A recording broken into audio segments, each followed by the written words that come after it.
Olá, eu sou Paulo Radamés e na última sessão do Parlamento Jovem de 2019, o tema vai ser Natal. Será que ele representa a esperança ou consumismo? Quem vai falar isso para os deputados e estudantes é o professor Josemar. Olá, Paulo, boa tarde a todas, a todos. Na verdade, essa pergunta é uma pergunta que eu vou tentar ilustrar com algumas provocações e vou remeter a cada uma, né, a cada consciência aqui presente e também que nos acompanha pela TV, a resposta a essa pergunta, né? Será que o seu Natal, né, o seu Natal como cidadão, como cidadã, como ser humano, ele representa ainda alguma coisa, né? Representa alguma coisa positiva? Ele representa apenas rituais de consumo ou tem mais alguma coisa além disso? Esperança, renovação, tem alguma beleza aí que você ainda encontra? As perguntas vão ficar no ar e vão ser respondidas aos poucos até o dia 6 de janeiro. Para encontrar essa resposta muito pessoal, assista a palestra agora.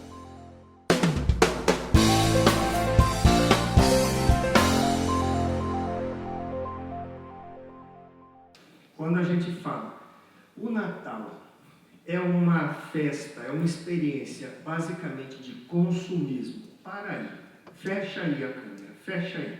O que é o consumismo? O que é o consumismo? Alguém tem alguma ideia?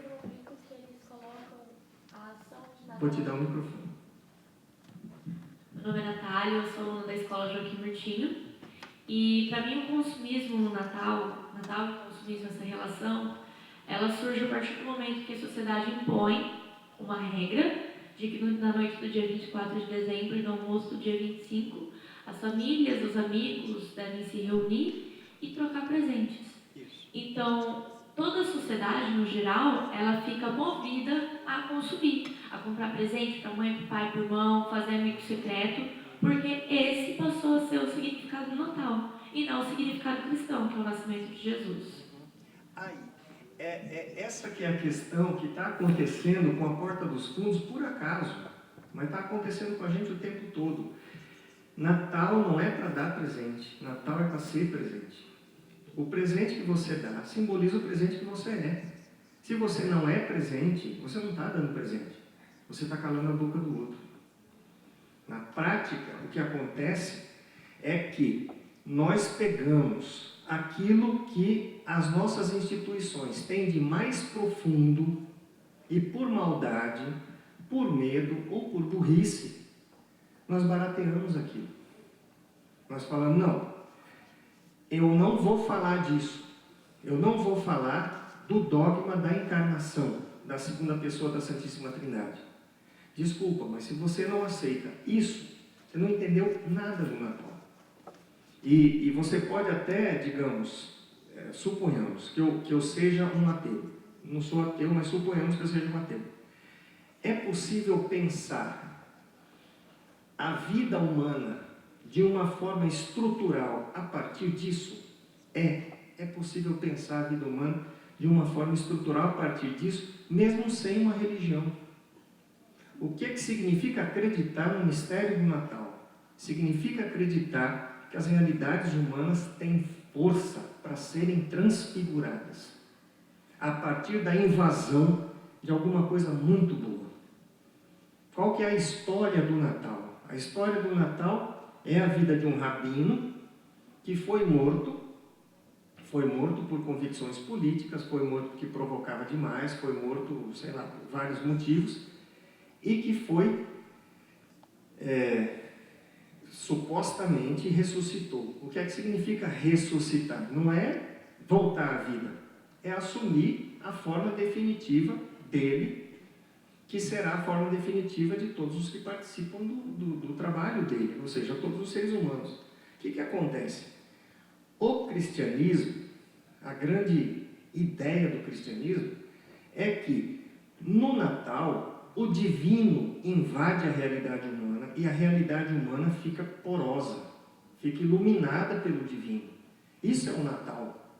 O Natal é a elevação do ser humano a uma capacidade muito maior de diálogo, muito maior de participação, de solidariedade e de como os teólogos falam, no Natal, Deus fala a língua dos homens para que os homens possam falar a língua de Deus. É isso. Todo o resto decorre disso aí.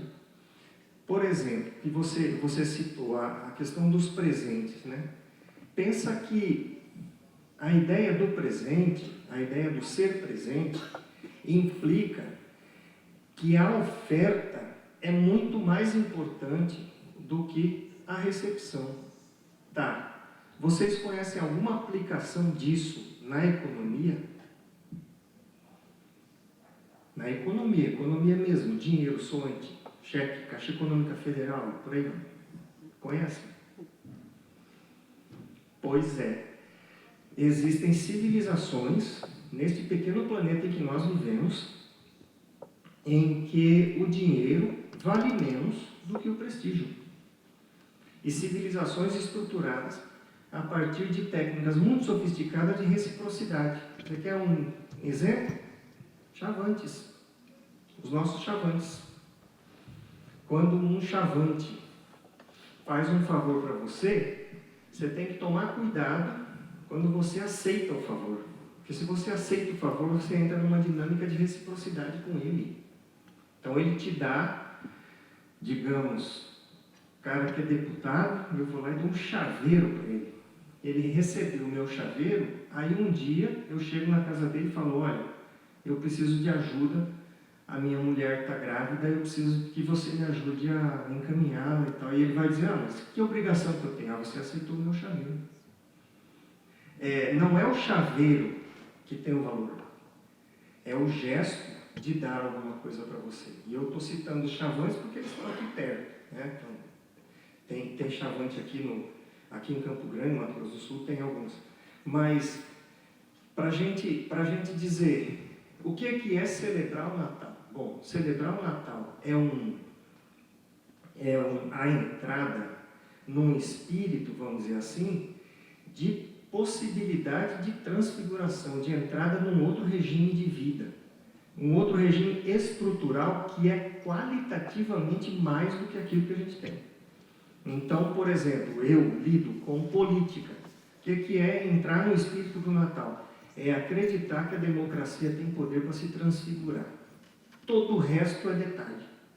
Se transfigurar no sentido de se tornar o que ela realmente é.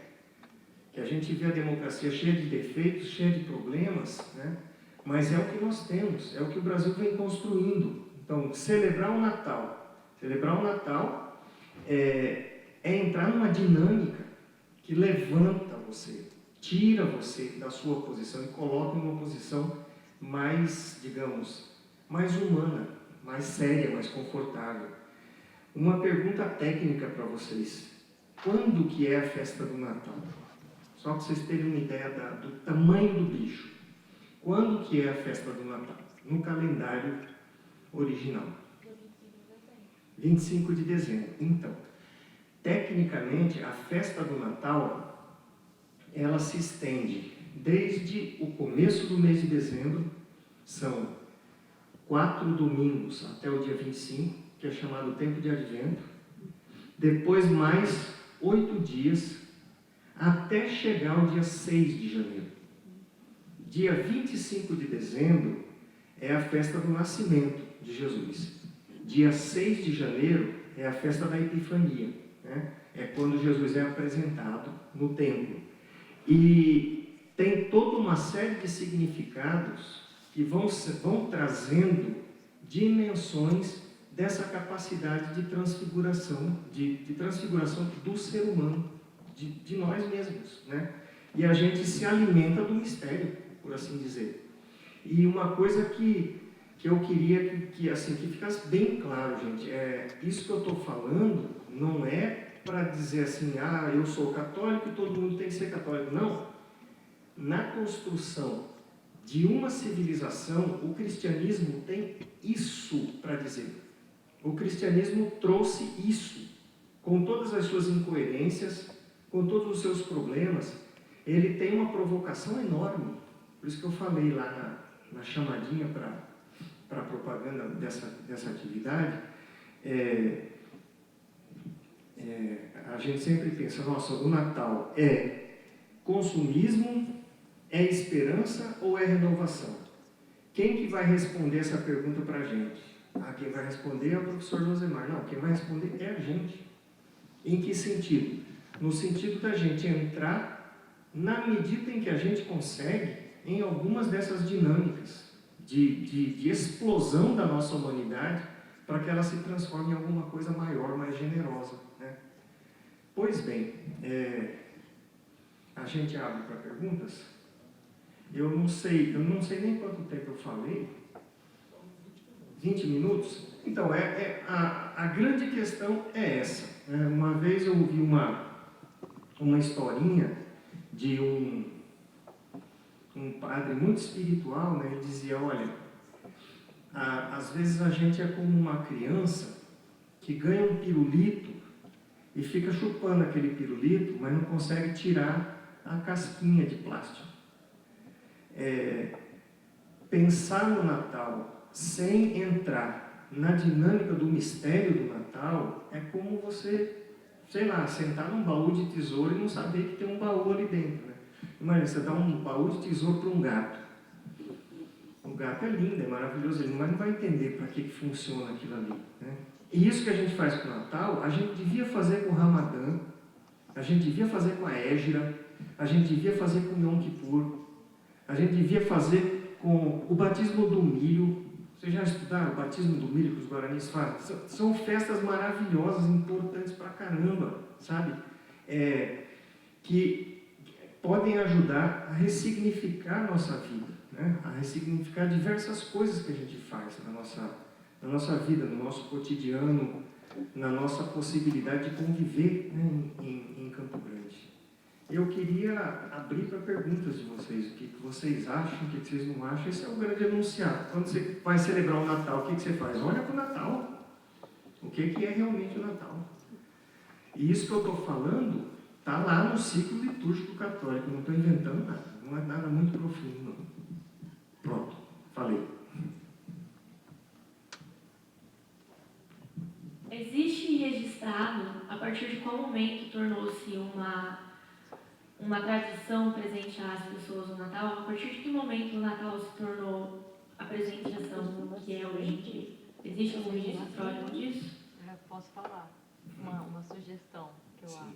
A partir do capitalismo. A partir do capitalismo. Não, Pode a partir ser. do nascimento de Jesus Cristo. Os 3 reis magos não foram levar a mirra, o ouro. Foi no nascimento. Aí que começou os presentes. Tem uma... Como que a gente vai dizer? Sabe, a gente fala um bem bolado, né? Um bem bolado. Quando tem um monte de coisa que vai acontecendo, veja só, com o nascimento de Jesus, tem aquela história que é contada nos evangelhos dos 3 reis, né? E eles trazem o melhor que cada um tem e colocam ali, né? E isso aí vai ser celebrado no dia 6 de janeiro. Aí o que acontece? Na verdade, vem mais da honra, né? Dele ter nascido, aí você vai e honra ele com o melhor que você tem. Exato. Tem uma troca de presente. Exato. Assim, é uma troca disso que a gente estava falando, da presença, né? Porque os 3 eram reis pagãos. Reis magos significa astrólogos. Não eram cristãos. E eles não se converteram. Não tem esse registro. A ideia é de que é um presente para a humanidade inteira, não é só para os judeus. Na época, os judeus, né? Que Jesus acaba virando rabino e tal. Mas o que acontece? Esse acontecimento vai gerando diversas tradições de dar e de receber presente. Então, uma tradição que é muito antiga são os ovos, que a gente não sabe bem de onde que eles vêm, aquela história de pintar ovo, né, que os poloneses têm muito desenvolvido, né? Se você for para Curitiba, tem um parque João Paulo II. Sim. Então, tem uma senhorinha polonesa lá que ainda pinta ovo. Ela vive de pintar ovo. Tem um nome específico. Tem as mamiescas russas, né? Que é um ovo dentro de outro ovo, dentro de outro ovo, dentro de outro ovo, e o ovo vai ficando pequenininho, e é um negócio, assim, uma coisa espetacular, né? Tem, enfim, e tem isso que foi trazido também, né? A prática do presente ajudou a movimentar a economia e ajudou a configurar a economia em diversos lugares, né? Mas é também uma prática bem estabelecida, né? Na Índia, a deusa Lakshmi é a deusa da hospitalidade, né? Então ela dá presentes e ela gosta de receber presentes, né? É muito, assim, é muito espalhado isso, né? no ser humano. E mais, gente? Por favor. Boa tarde, meu nome é Gustavo. Bom, eu tenho uma pergunta. Quando chega nessa época natalina, mês de dezembro, etc., a cidade não fica mais receptiva com o outro, daquela questão mais humana.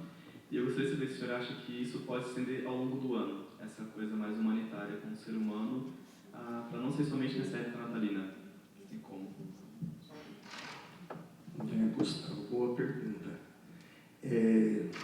Eu acho que a resposta à sua pergunta é bem clara, né? Devia. A gente precisava usar mais o Natal para visibilizar possibilidades da gente estender redes de, sei lá, de solidariedade. Por exemplo, eu gostaria de participar mais, de me informar mais sobre o sistema de adoção, né, brasileiro. O sistema de adoção brasileiro, com todos os seus defeitos, claro, é um sistema sofisticado, é um sistema que tem uma série de coisas boas. Tá, uma coisa que a gente podia fazer é dar visibilidade a essas instituições agora, né? Porque você vai colaborar com o correio, você vai lá no correio, pega a cartinha, compra o presente, não sei o quê. Vai entregar o presente, que é uma coisa que a gente não faz, né? Na verdade, a grande provocação do Natal devia ser a interrupção do nosso ritmo de vida frenético, maluco, né? A gente está sempre fazendo mil rotinas, e tudo automaticamente. A gente, na idade de vocês, que são muito mais jovens que eu, vocês já têm suas rotinas, até férias vira rotina. Porque você programa tudo, reserva tudo, e vai... Não, o Natal é para quebrar isso aí, né? A grande ideia do Natal. Por que quebrar? Porque aconteceu uma coisa muito grande, né?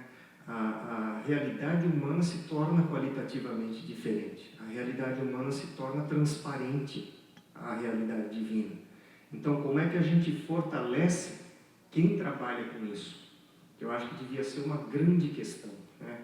Você aproveitar para colaborar com um parlamentar que você respeita. Eu estou fazendo isso, né? Eu não estou dando uma palestra porque eu sou bonzinho. Essa palestra tem uma dimensão espiritual para mim. O que eu faço que é Natal? Bom, estou colaborando com gente que eu conheço pouco ou não conheço e estou abrindo um espaço no meu dia que é um espaço qualitativamente diferente, entendeu? Como é que a gente consegue instaurar isso na nossa sociedade, né? No nosso trânsito? Você vê, tem gente morrendo no trânsito porque as pessoas não estão vendo as outras, né? Cada vez que eu vejo um motoqueiro caído no chão, me dá assim, sabe, meu coração revira. A maioria dos motoqueiros morrem porque eles não são vistos. Esse é o problema do Natal. O grande desafio. A gente consegue ver, né? Consegue ver o outro. Se você não consegue ver o outro, não adianta você olhar para o gurizinho no presépio e falar, ai, que fofinho, né? Que coisa. Quer dizer, uma sugestão para responder a sua pergunta seria a gente se aproximar desses pontos na nossa rede social que estão fazendo alguma coisa significativa, importante, ir lá, dar um joinha, né? Dar um presentinho, escrever um cartãozinho, eu acredito no seu trabalho, né? E tal. Escolher uma instituição, sei lá. É uma coisa possível, né? Enfim, não sei. Eu estava perguntando aqui, né, das 3 perguntas, renovação, esperança ou consumismo. E eu creio... E aí eu creio que a resposta venha de acordo com o que a gente busque, né? você, conforme você vai buscando ser melhor, conforme você vai buscando sua evolução, ele deixa de ser consumismo, que é uma coisa superficial, e vai para a esperança. E aí entra na renovação, que entra num quesito de você, além de você olhar para dentro, você melhorar o que tem dentro, né? Então, acho que é uma etapa, Sim. talvez, né? Uma das respostas para essa pergunta, né? Exatamente. Bem boa, assim, bem sábia. Uma coisa que é importante. O que é que o cristão escuta quando ele fala, eu quero mudar de vida? Aí vamos nos colocar no lugar de quem foi procurar o rabino. O cara lá foi, está lá Jesus, aí você chega e fala assim, eu quero te seguir. Aí o que Jesus respondeu? Quem lembra? Vários exemplos. Um ele manda largar tudo e seguir ele, outro ele manda dar tudo que tem aos pobres. E seguir, quer dizer, você quer começar, então começa, né? E uma coisa interessante demais da conta, quando Jesus fala, vai lá, pega tudo que você tem e dá aos pobres, não é Literal. assim, é mais do que um sentido literal. Veja, alivia o seu coração. Seu coração tem peso demais, entendeu? Você morava num palácio, agora você vai ser um escoteiro. Você já viu mochila de escoteiro? Se a mochila não tiver tudo que ele precisa, ele morre. Se a mochila tiver mais do que ele precisa, ele morre. Né? Por que ele morre? Ele morre pesado. Né? A frase que o Dalai Lama fala, né? Metade do mundo está morrendo de fome, porque metade do mundo está morrendo de tanta comida. Não é hora de ser um pouquinho mais inteligente, né? Nesse sentido dinâmico, né? O Dalai Lama é de que religião, vocês sabem?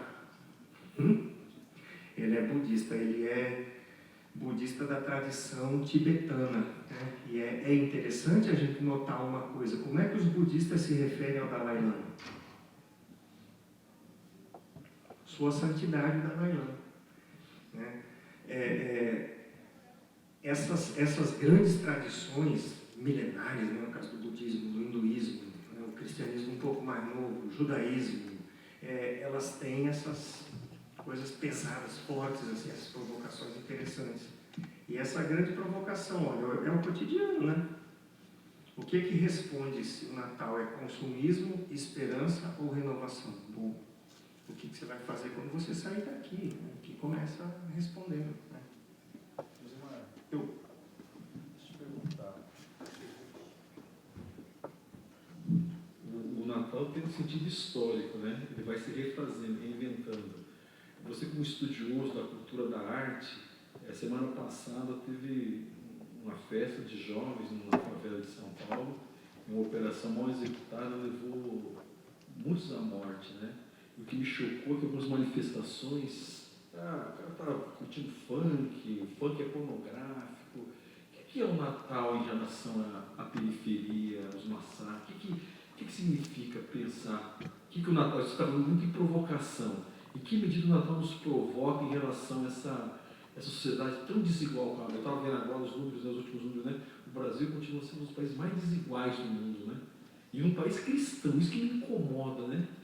E esses dias, eu até comentei, eu fui assistir uma pregação e dizia o pregador, dizia o seguinte, olha, eu vou celebrar em alguma igreja que o microfone custa milhares, em outras, ele falou que às vezes a hóstia em um lugar derrete na boca, a outra gruda no dente. Nas mesmas comunidades ele dizia, e você acha que uma comunidade ajuda a outra? Não, ele respondeu. Ele dizia, nós naturalizamos a desigualdade. O Natal ele questiona ou é transformar o Natal em algo muito político, ou ele tem esse sentido mesmo de mexer nas estruturas? Olha, pergunta também bem colocada, né? O Evangelho é inequívoco, é seu irmão, ontem morreram 2 caciques, 2 irmãos, vocês sabem de que etnia que eles eram? Guajajara, né? Onde que eles estavam? Roraima, né? Maranhão, são seus irmãos. Digamos que morreu o mandante, ou morreu o cara que matou os dois. É o seu terceiro irmão, também é seu irmão. O Evangelho é muito claro, né? Até toda vez que falam que esses meninos morreram em baile funk, né? Eu corrijo, né? Eles não morreram em baile funk, eles morreram se divertindo. Como qualquer ser humano tem direito de se divertir, eles morreram se divertindo. O Natal tem um sentido profundamente político, né? Veja que está no texto do Evangelho. Na cidade não tinha lugar para eles. Aí para onde que eles foram? Eles foram para a franja da cidade.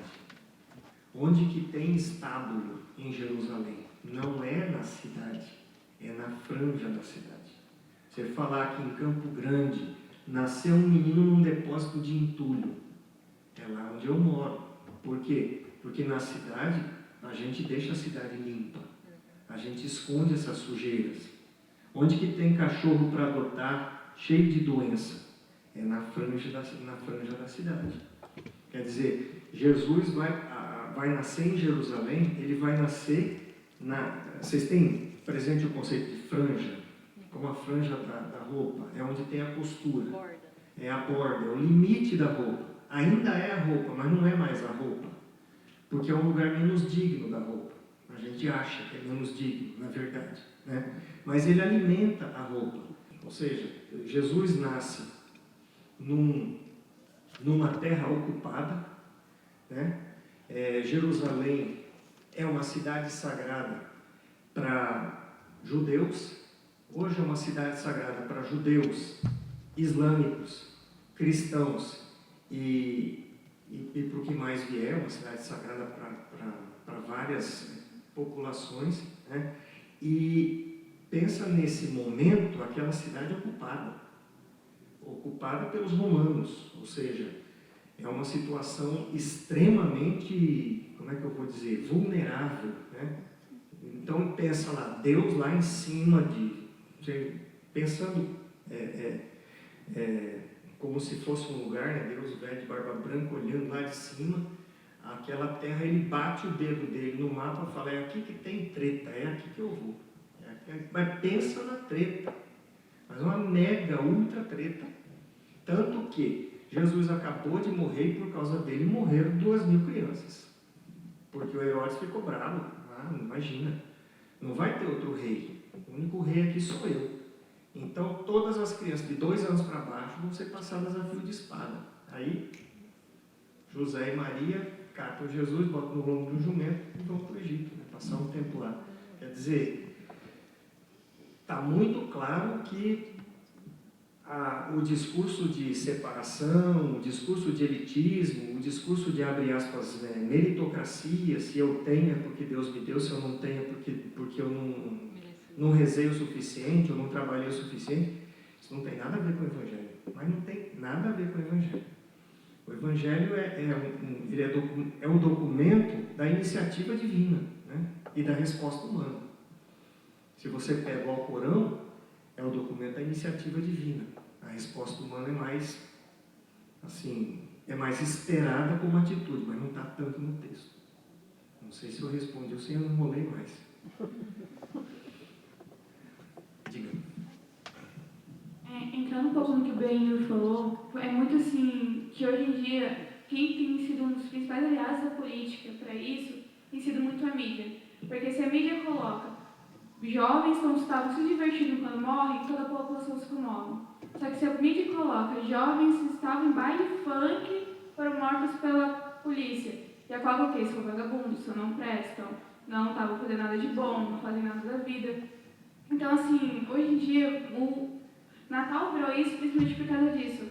Porque as pessoas estão deixando de lado tudo real significado e já estão passando mais porque não, você tem que dar isso, porque isso é da moda, você tem que fazer isso para fulano. Então, assim, porque eu trabalho no meio eu trabalho em loja. Então, é a época que mais tem mais pessoas presentes para poder comprar esse daí. Então, assim, é uma época que mais vende, é a época que dobra as metas. E a meta de 1 milhão sobe para 3. em lojas pequenas que às vezes nem vende nada, mas triplica o valor. Então, assim, é muita coisa assim, que é implantada desde que a gente nasce. É na escola, não, a gente vai fazer essa apresentação, no final as crianças vão receber um presente. Então, a mídia falou assim que tem que dar isso daqui para aquela criança, mas aquela outra que não tem nada.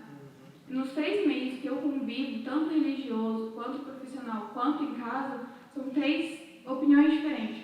Porque na minha casa, você tem que passar com a família. No meio religioso, a gente vai para as favelas, a gente vai para onde não tem condição, a gente faz mais que dar um presente. A gente leva uma comida que eles não têm, a gente leva roupa que falta para eles. Não só em uma época do ano, mas em sim em todas. Só que aí a mídia vem justo no final do ano para mostrar que o quê? Que nada é feito durante o ano e eles querem jogar como se a gente não fizesse nada e quisesse só aparecer no final. Mas aí eles mostram o que eles querem. Então eu acho que, assim, que a mídia contribui muito com isso. Perfeito, perfeito. E a gente tem que lembrar que o Natal faz parte de uma máquina que a gente vai... O Natal, como a gente vê hoje, né? Ele tem a função de girar a economia. Né?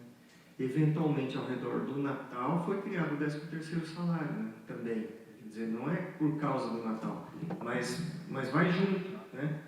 E tudo vai se encontrar nesse momento, que também é o fim do ano, que também é o começo das férias, né? Então, junta um monte de coisas. E você trouxe a questão central, a mídia, né? Os meios de comunicação. O meio de comunicação tem um problema muito sério. São profissionais que precisam sobreviver e eles estão, como é que eu vou dizer, estão num corredor assim, espremidos entre a obrigação de comunicar a verdade e a necessidade de sobreviver, que está cada vez mais difícil também, né? Porque os processos de comunicação avançaram tanto que hoje não sei quantos de vocês têm celular que trava por causa de propaganda.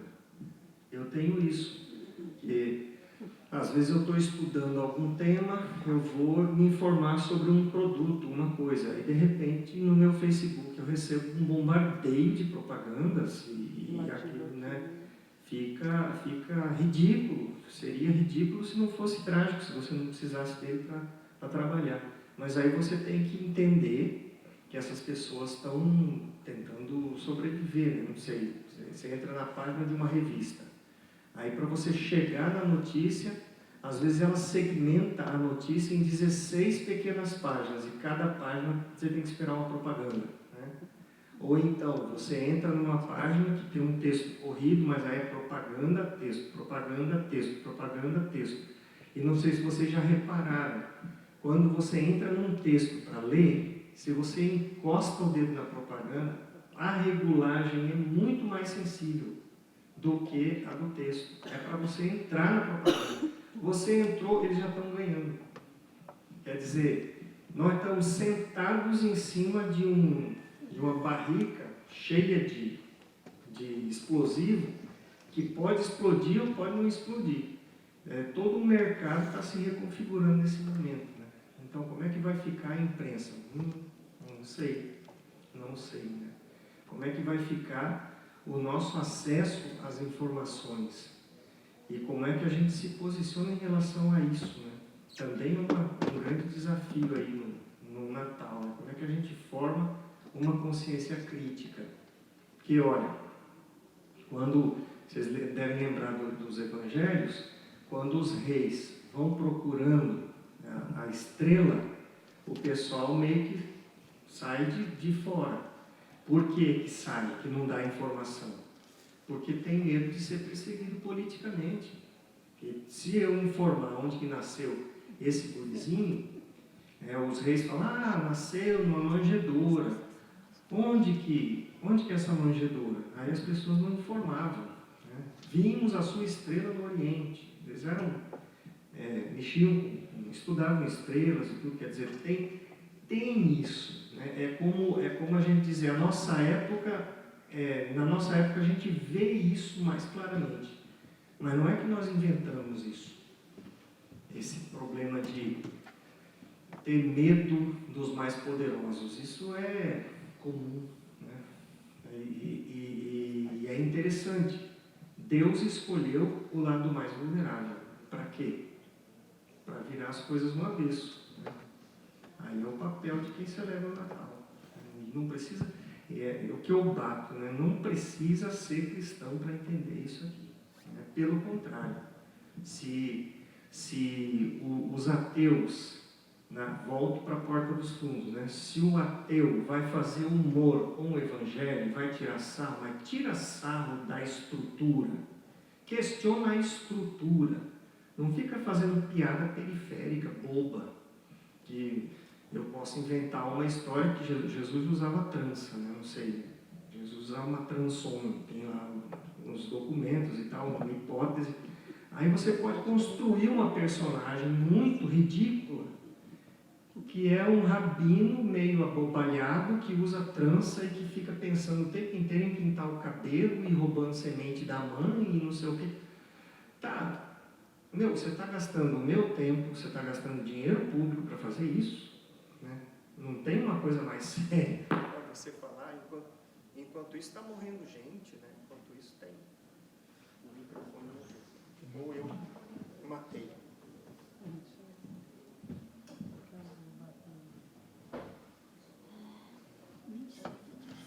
Fala no outro. Fala no outro. Fala no outro.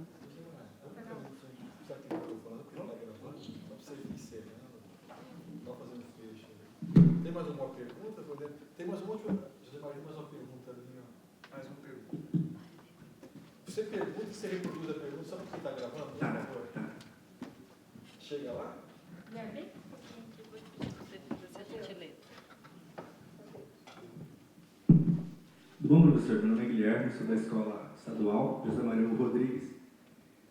Ainda não ficou claro para mim o que é o Natal. Qual o sentido do Natal? Se é consumismo, se é afeto, se é para movimentar o mercado, se é algo relacionado à igreja. Eu acho que aqui todo mundo já assistiu o filme Alice no País das Maravilhas, né? Tem uma parte onde ela se perde na floresta, cai lá, não sabe para onde ir, de repente o gato aparece. Ela pergunta, para onde que eu vou? Eu não sei onde eu estou. E o gato pergunta, para onde você quer ir? Lucia, eu não sei. E o gato responde, qualquer outro caminho serve, então. Natal, para mim, o Natal está sendo isso. Enquanto não tiver o que for, de fato, definido o que é o Natal, se é afeto, se é consumismo, qualquer coisa vai ser o Natal. Inclusive, capitalismo, ganhar. Inclusive, a negação do próprio Natal. Isso. Boa intervenção do Guilherme. Deixa eu voltar só numa coisa.